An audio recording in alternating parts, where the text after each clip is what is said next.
Hello, this is Charles with the Cutco Kitchen Plano, and today I'd like to show you how to make our fresh tomato salsa from the Cutco Kitchen and Cutco.com recipes. And so here's my cutting board, and let's get started. So the recipe can be found on Cutco.com, but we're going to start by cutting the ingredients. We're going to start with tomatoes. I've got my handy dandy bowl ready for salsa. I'm going to be using, I think I'm going to start by using the 2166. And so we're going to go ahead and just roughly chop those. I'm going to kind of keep the leaves out of the way for a second. All right, so we're going to get that off there.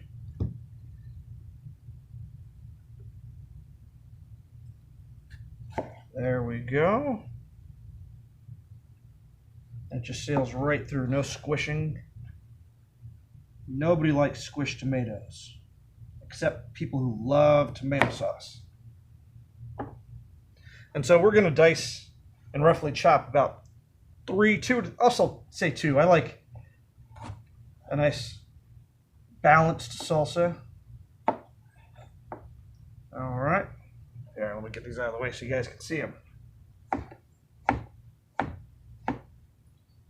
And just for switching it up, I'm going to switch to the 7-inch, one of my favorites.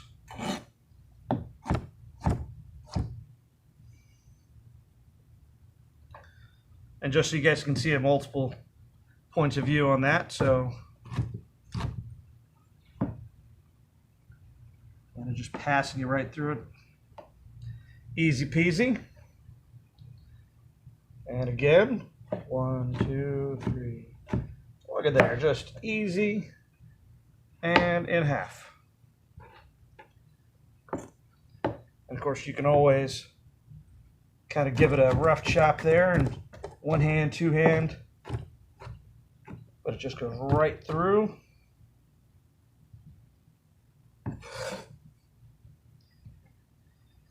These are nice large tomatoes. These are, I believe, hothouse tomatoes. I got them at our local grocer.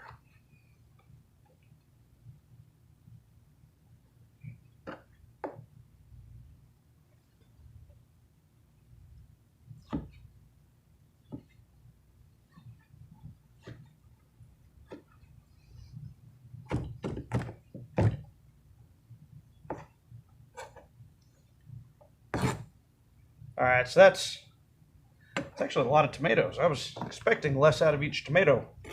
We're going to move on to, well, I kind of like to move on to the onions. We're going to move on to onions.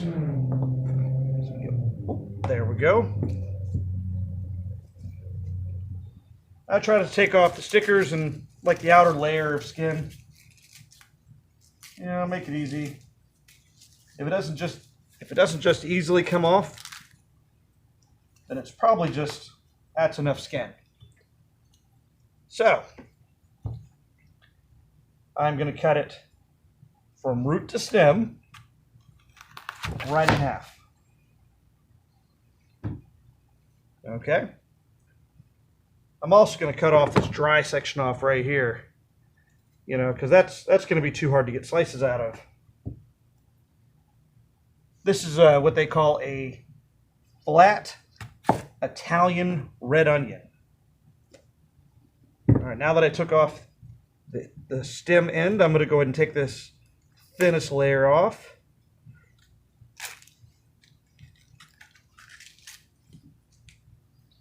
Okay, so that's going to leave me with the nice purple lavender type, and then the root end.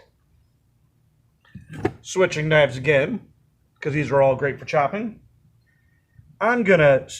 So right here is the middle of the onion. So I'm going to cut wedges, but I'm going to leave about 1 inch from the root end when I do my wedges.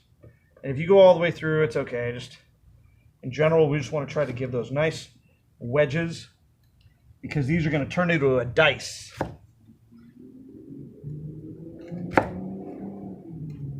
Kind of pinching it together a little bit. always just aiming to hit it right there and not cut the whole thing and all the way through. So when you do that and everything's together, then when we go across there, as you guys can see, it's just falling away. Nice, good amount of onion. I like onion myself. It's actually the store favorite, is the red onion. I've dabbled in leeks. I've dabbled in green onion.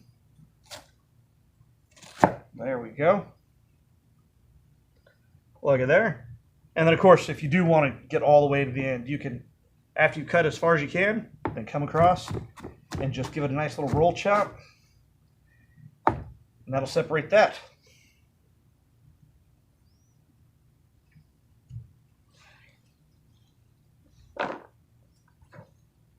That looks like about enough as far as the onion, as far as the onion tomato ratio.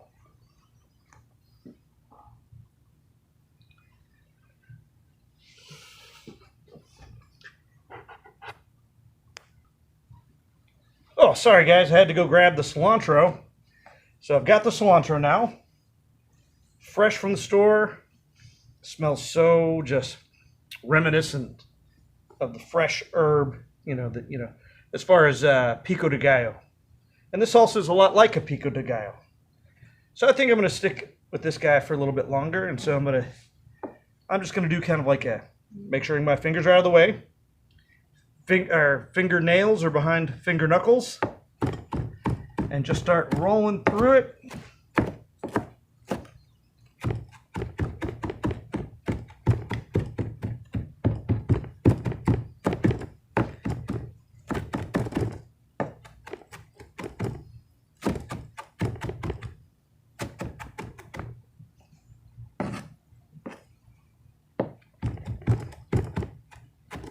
Now the French chef style of Cutco knives, they have that little bit of curve, and so allows that rocking motion, a little more fluid.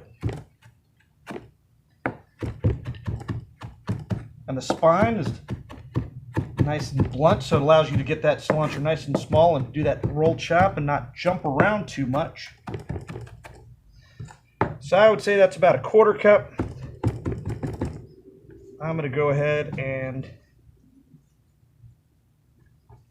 chop the rest of that off there.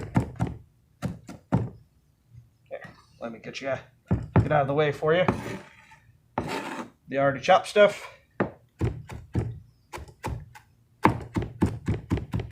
There we go. Again, just keeping a good distance and fingernails behind knuckles.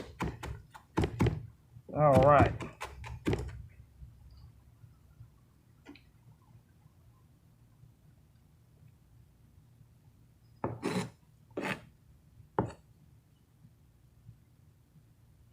And so the usual recipe, what it's come to is I've got about half the recipe here. So about a 1/4 cup of fresh cilantro. Wow, need a new cutting board at this point.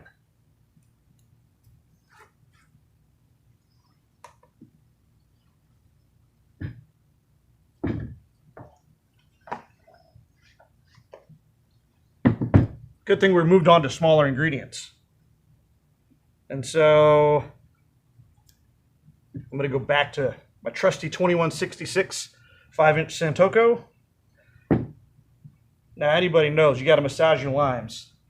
So I'm going to open palm, just roll that lime around like if it was made out of clay. And I want to make it into a nice ball, but I want to kind of break up some of those cells of lime juice, and they'll come out even easier.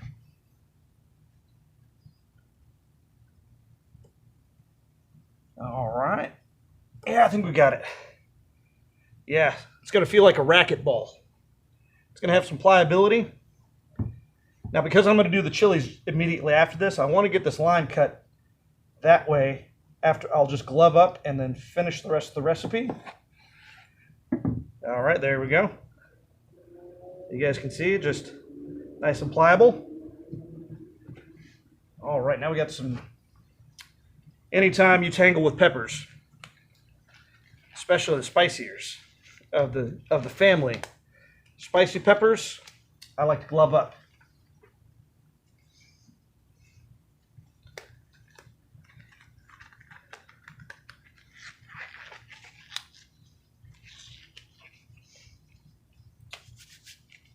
Yep, still dry. Good. I like it. Nothing's going to stick to them.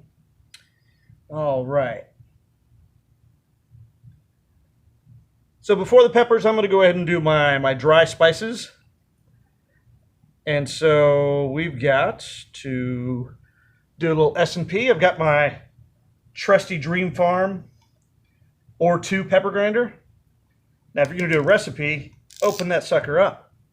But if you're going to just be at the table, or you're doing a smaller portion, one hand. So squeeze, squeeze, squeeze, pepper, glass, up.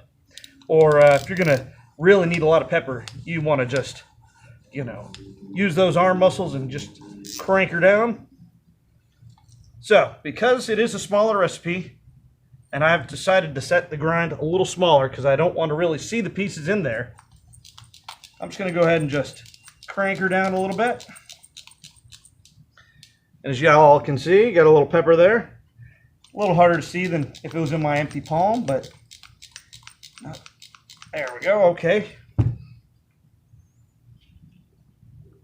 There we go. I'm just going to put that in my bowl.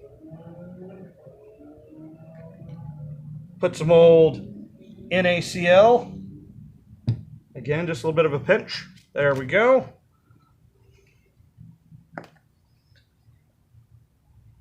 All right, I've got some dried oregano. Let me see if I can pull this guy taut. All right, there we go. I happen to like my oregano in there. Boop. And cumin. Cumin is going to bring that pico de gallo kind of smoky type Mexican flavor. There we go. Cumin. There we go. A little bit extra. There we go. Okay, and the recipe also called, boom, boom, 2 Serrano chilies. I've been trying to watch my Serrano intake. I've had a really spicy life. So let's see, I'm gonna go ahead and cut the stem off. Oop. And then I'm gonna cut them in half. I don't mind the seeds. Some people do. I've got a friend over here, the 3120 bird's beak paring knife. And so I've already made a slit on either side. I'm just going to go ahead and cut that little membrane there. Oh, don't mean to get off screen. Here we go.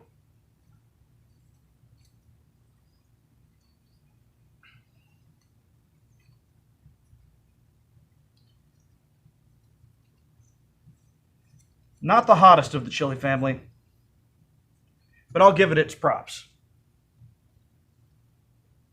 And again, just that little delicate point there, and I'm just able to do all that fine work. If I was to carve strawberries into flamingos, this would be my first choice. So I've gotten a lot of the seeds out of there. Bingo.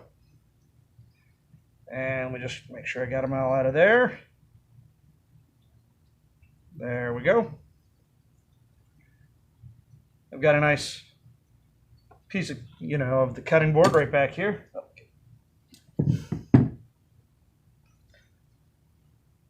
And just for overkill, I'm going to use the 1725 French chef knife to do this. So I'm going to start by cutting each half in half, which gives me a nice little strip. Then I'm going to take my strips, I'm going to put them together. There, let's see. Okay. The back 40 to 50% of the knife is all I'm going to use right here. And I'm going to go up and down, keeping my fingers and everything away. There we go. And let's see, they're about double the size of a red pepper flake that you get from the pizza place. And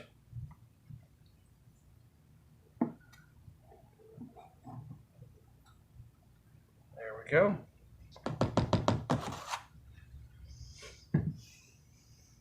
And now our pulverized lime. So we've done all our cutting. This lime's great. Oh, look at all that juice come out. No seeds. That's what I love about limes.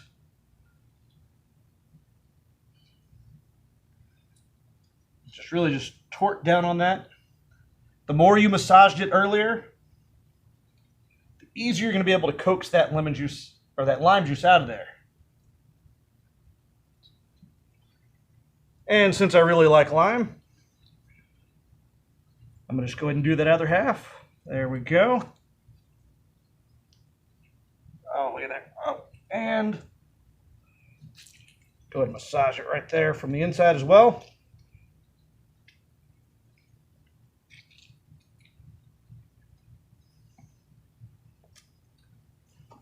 Now I picked my container for a reason. I know that seems like there's not a lot of salsa in there, but when I put the lid on,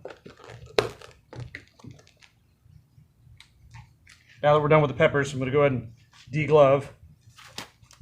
All right. Make sure it's on tight. And give it a good shake.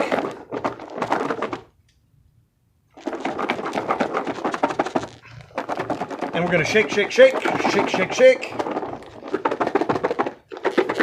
Shake our salsa.